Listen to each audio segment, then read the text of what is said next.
When you first hear model metrics like precision, recall, F1, and ROC, they can feel like math vocabulary that belongs in a classroom, not in security work. But these metrics matter because they are how you translate a model's behavior into operational reality. In security, operational reality means alerts that people must investigate, users who might get blocked, attacks you might miss, and time you might waste. Metrics are not just numbers that prove a model is good. They are lenses that reveal trade-offs. A model can look great in one metric and still be dangerous in practice if it fails in the wrong way. Security AI Plus will expect you to understand these measures at a level where you can read a scenario, notice what the organization cares about, and pick the evaluation or tuning choice that best manages risk. You do not need to calculate formulas by hand, but you do need to understand what each metric emphasizes and what it hides. Once you can connect metrics to risk, the exam's model evaluation questions stop feeling abstract and start feeling like standard security decision-making. Before we continue, a quick note. This audio course is a companion to our course companion books. The first book is about the exam and provides detailed information on how to pass it best. The second book is a Kindle-only ebook that contains 1,000 flashcards that can be used on your mobile device or Kindle. Check them both out at cyber.author.me in the Bare Metal Study Guide series. To ground this, imagine a model that flags events as suspicious or not suspicious. There are 4 basic outcomes that matter. It can correctly flag a true threat. It can incorrectly flag a harmless event. It can correctly ignore a harmless event. Or it can incorrectly ignore a real threat. Those outcomes map to 2 kinds of errors that defenders care about. False positives are harmless things flagged as threats, and false negatives are real threats that get missed.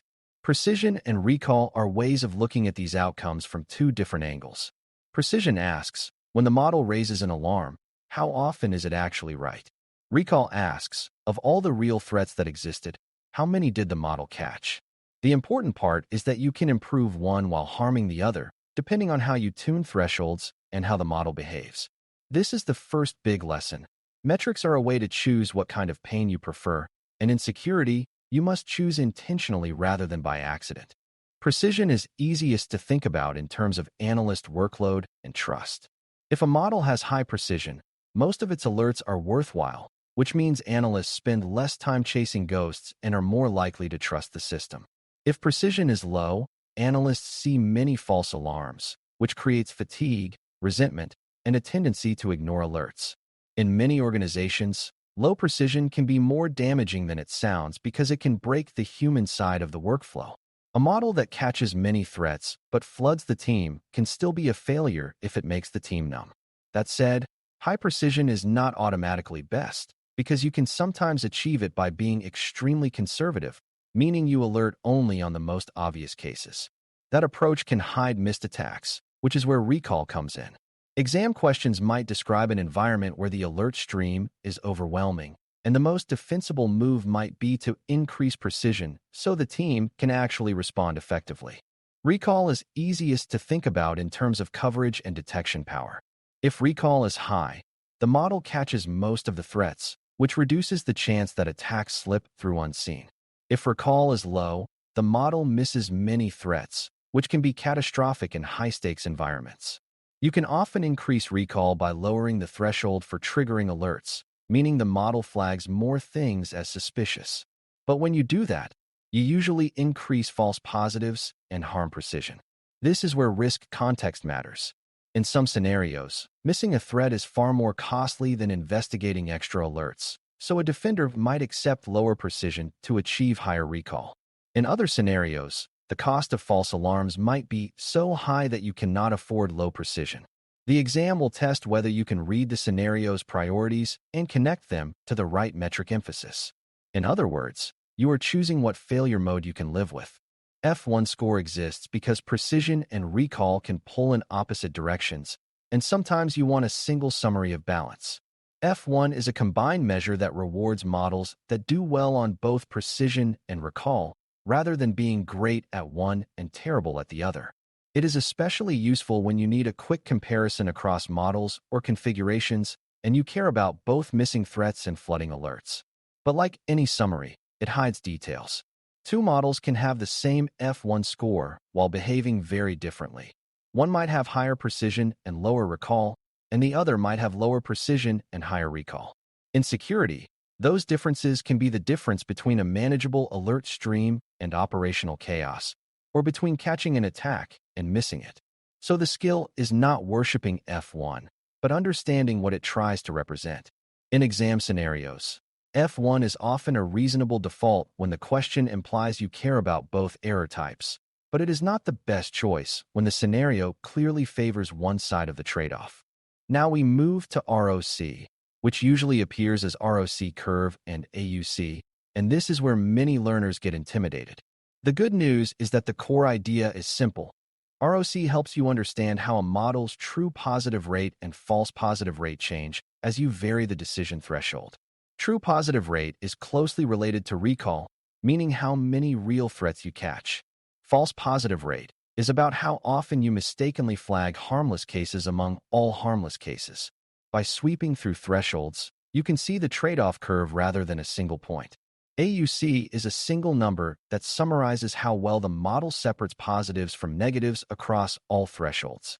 The reason this matters is that a model with better separation gives you more tuning flexibility. In security terms, better separation means you can often get higher recall without exploding false alarms, or higher precision without missing everything. When an exam question asks about evaluating how well a model distinguishes between classes, ROC and AUC are often the concepts being tested.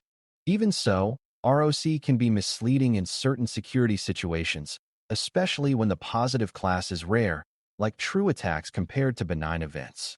When positives are rare, a model can look good in ROC terms while still producing an unmanageable number of false positives in absolute terms. That's because false positive rate can be small, but when you apply it to a massive number of benign events, the number of false alerts can still be huge. This is why security teams often care about precision and the actual alert volume, not just abstract separation. For security AI plus thinking, the key lesson is that no single metric is universally best, and you must choose metrics that match operational reality. If the scenario emphasizes rare events, heavy class imbalance, or alert fatigue, you should be cautious about metrics that hide the absolute scale of false positives.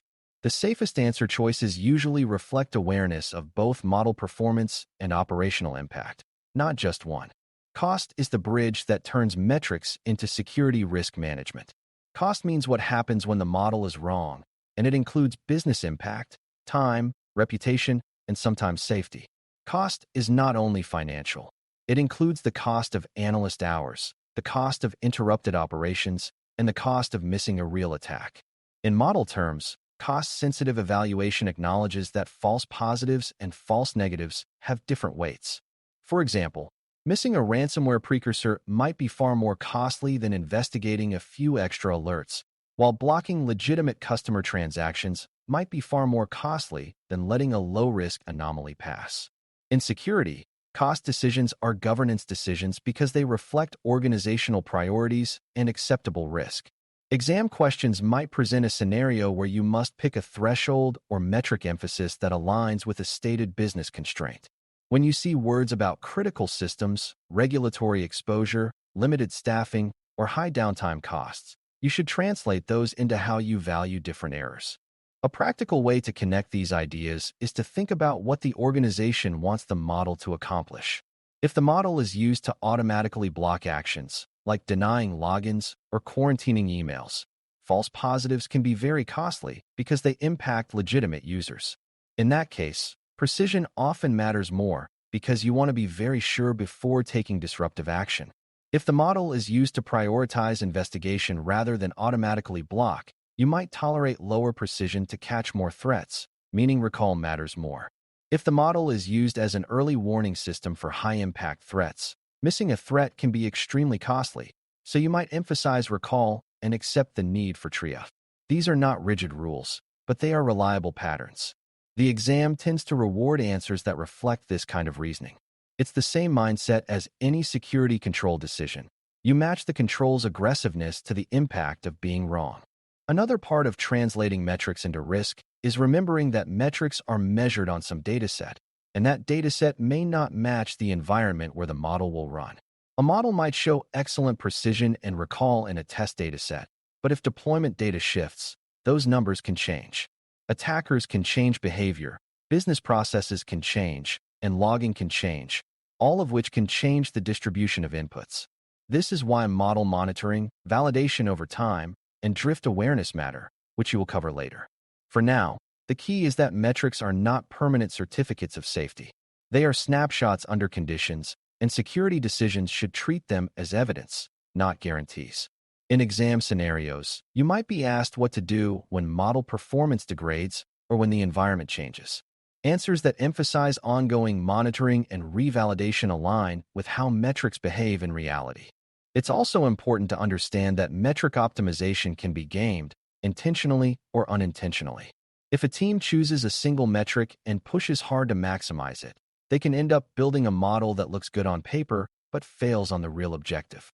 For example, maximizing overall accuracy can be meaningless in an imbalanced dataset because a model can be accurate by predicting the majority class most of the time. Maximizing AUC might still produce too many false alerts at the operating threshold. Maximizing precision might cause the model to miss threats that matter. In security, this is similar to how focusing on one dashboard number can cause people to ignore the actual risk. The safer approach is to choose a small set of metrics that reflect both detection and operational manageability, and to evaluate them in a way that matches the true cost of errors.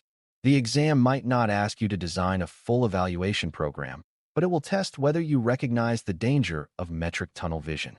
To make this stick, keep a simple spoken translation you can use whenever you see these terms. Precision means when it alerts, it's usually right, which protects analysts and users from noise. Recall means it catches most real threats, which protects you from misses. F1 is a balance score when you care about both, but you still need to know what balance means for your environment. ROC and AUC tell you how well the model separates threats from non-threats across thresholds, which affects how much tuning flexibility you have. Cost is the real-world weight of each kind of mistake, and cost is what tells you which metric should dominate in a given scenario. If you can say those sentences clearly, you can use them to decode many exam questions. You're not doing math, you're doing risk translation, turning model behavior into security consequences, and choosing the most defensible trade-off. Thanks for listening. For more audio courses, daily newsletters, and more, please visit DailyCyber.News.